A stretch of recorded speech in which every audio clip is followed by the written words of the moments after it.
We may be weak.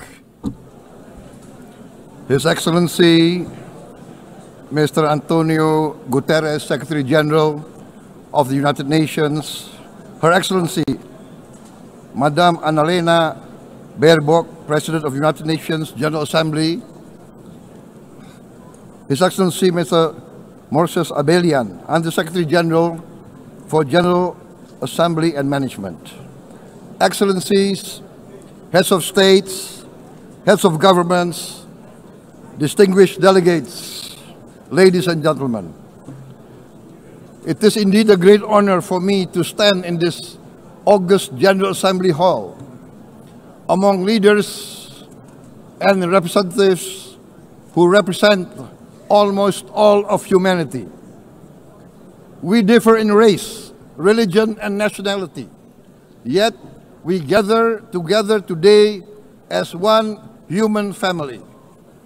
We are here first and foremost as fellow human beings, each created equal, endowed with unalienable rights to life, liberty, and the pursuit of happiness.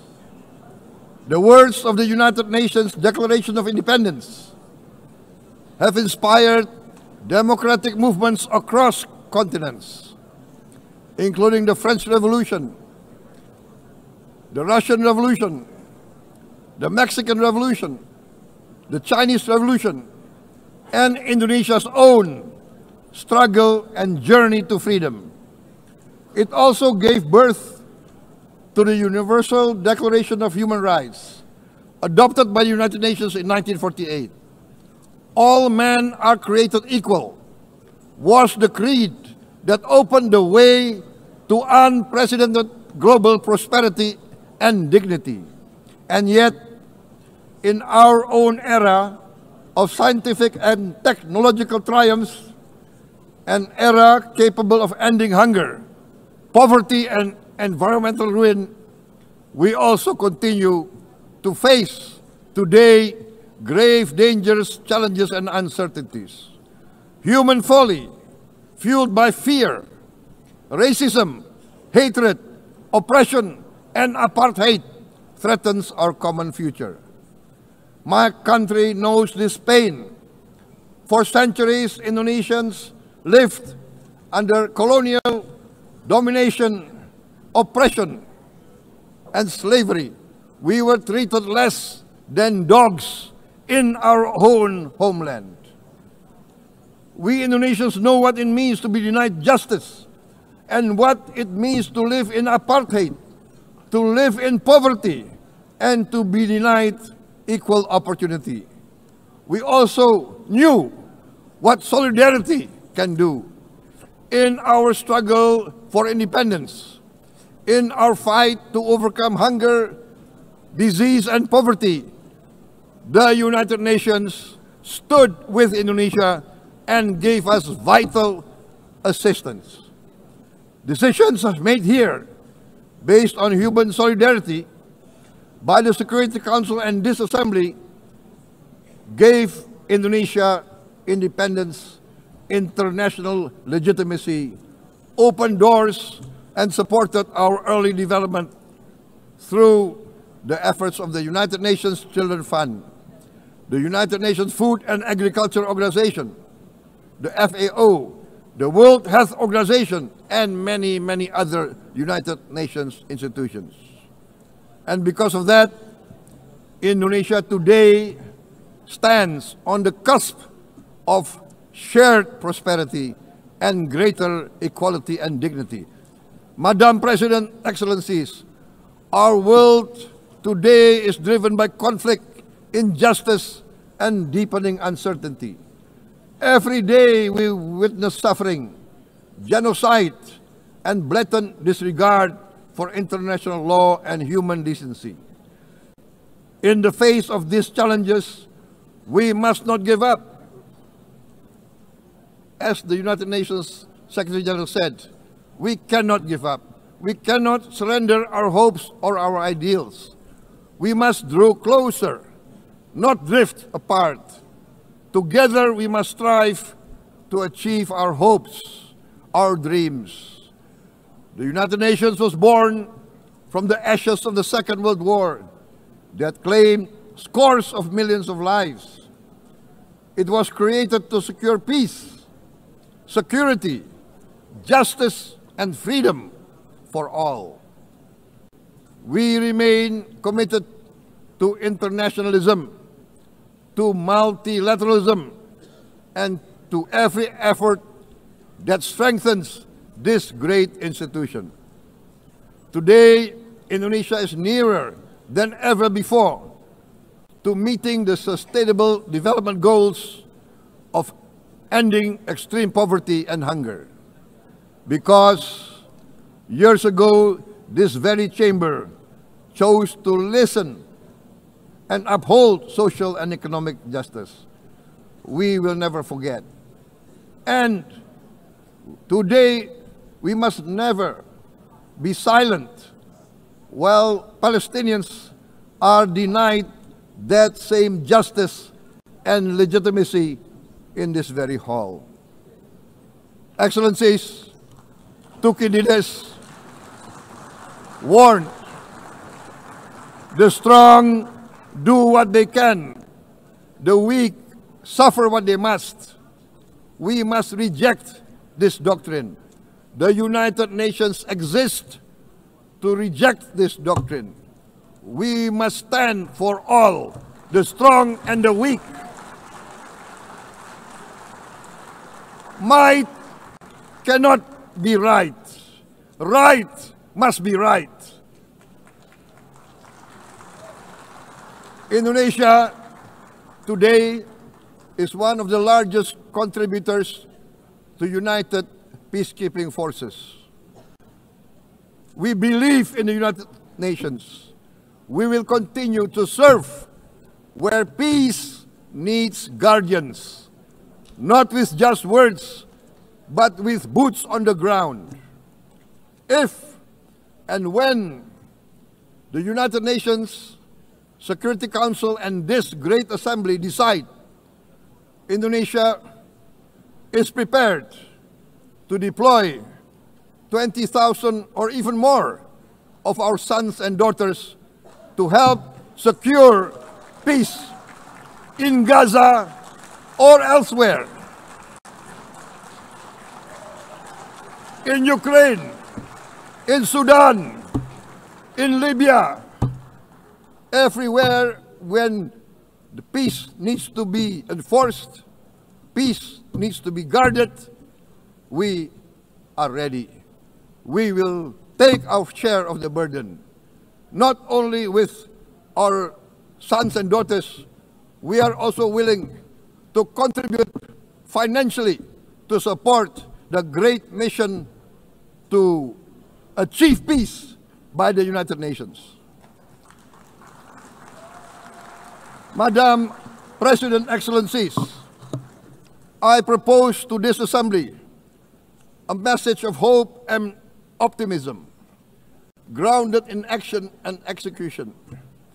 Today, we heard the speech of Madam President, the President of the United Nations General Assembly. Yes, it is true what she said.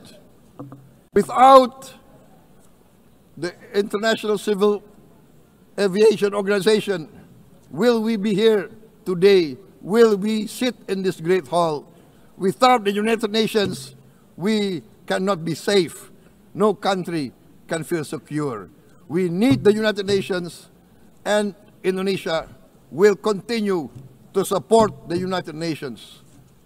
Even though we still struggle, but we know the world needs a strong United Nations. The world's population is growing. Our planet is under strain. Food, energy, and water insecurity haunt many nations. We choose to answer these challenges directly at home and to help abroad wherever we can. This year, Indonesia recorded the highest rice production and grain reserves in our history. We are now self-sufficient in rice and we are starting now to export rice to other nations in need, including providing rice for Palestine. We are building resilient food supply chains, strengthening farmer productivity, investing in climate-smart agriculture to ensure food security for our children and for the children of the world. We are confident in a few years' time, Indonesia will be the granary of the world. As the world's largest island state, we testify before you that we are already experiencing the direct consequences of climate change, particularly the threat of rising sea levels. The sea level on the north coast of our capital city is increasing by 5 centimeters every year. Can you imagine in 10 years? Can you imagine in 20 years? For this, we are forced to build a giant seawall, 480 kilometers in length. It will take us maybe 20 years, but we have no choice. We have to start now. Therefore, we choose to confront climate change, not by slogans, but by immediate steps. We are committed to meeting our 2015 Paris Agreement obligations. We aim to achieve net zero emission by 2060, and we are very confident we can achieve net zero emission much earlier. We aim to reforest more than 12 million hectares of degraded forest, to reduce forest degradation, to empower local communities with quality green jobs for the future. Indonesia is shifting decisively from fossil fuel-based development towards renewable-based development. From next year, most of our additional power generation capacity will come from renewables. Our goal is clear: to lift all of our citizens out of poverty and make Indonesia a hub for solutions to food, energy, and water security. Madam President, Excellencies, we live in a time when hatred and violence can seem to be the loudest voices.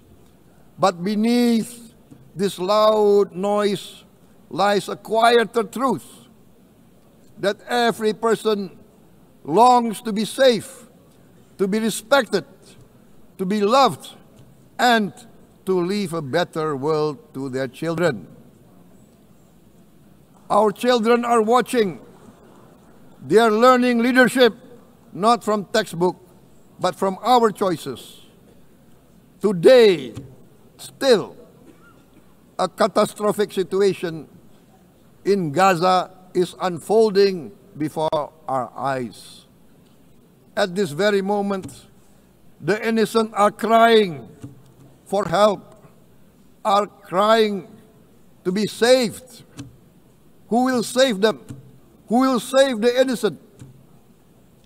Who will save the old and women? Millions are facing danger at this very moment. As we sit here, they are facing trauma. They are facing irreparable damage to their bodies. They are dying of starvation. Can we remain silent? Will there be no answer to their screams?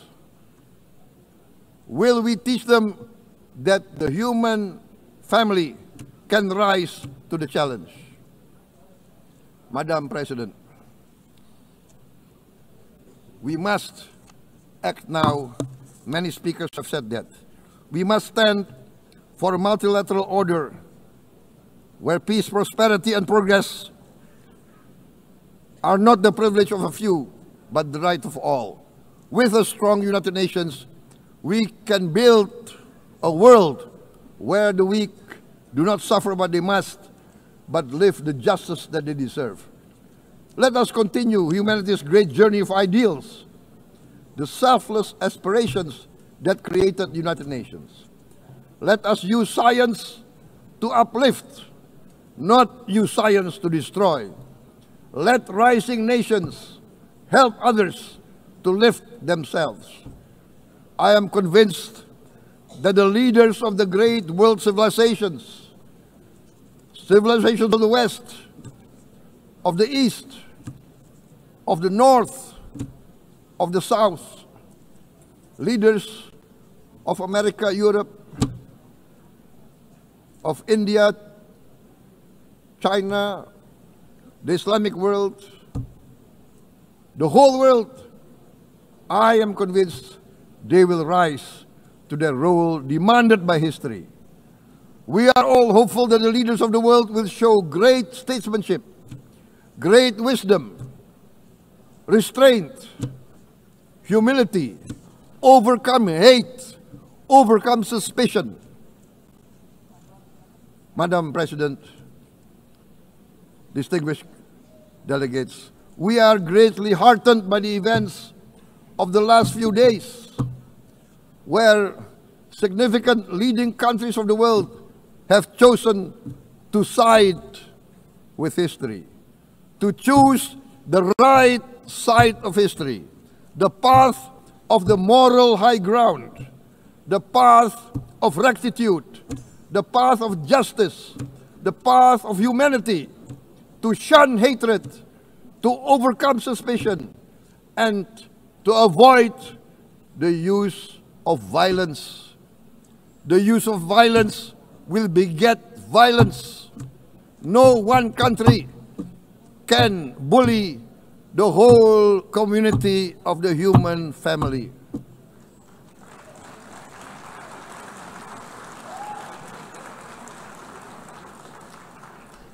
We may be weak individually, but the sense of oppression, the sense of injustice has proven in the history of mankind that this sense of injustice, this sense of oppression will unite into a strong force that will overcome this oppression, that will overcome this injustice. To close, I would like to reiterate again Indonesia's complete support for the two-state solution in Palestine. We must have an independent Palestine, but we must also recognize, we must also respect, and we must also guarantee the safety and security of Israel. Only then we can have real peace, and no longer hate and no longer suspicion. The only solution is this two-state solution. Two descendants of Abraham must live in reconciliation, peace, and harmony. Arabs, Jews, Muslims, Christians, Hindus, Buddhists, all religions, we must live as one human family. Indonesia is committed to being part of making this vision a reality. Is this a dream? Maybe, but this is the beautiful dream that we must work together towards. Let us work towards this noble goal. Let us continue humanity's journey of hope, a journey started by our forefathers, a journey that we must complete. Thank you. Wassalamualaikum warahmatullahi wabarakatuh.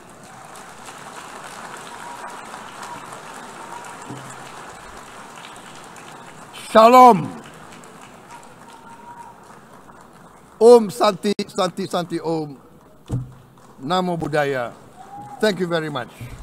May God bless us all. May peace be upon us. Thank you very much. Thank you.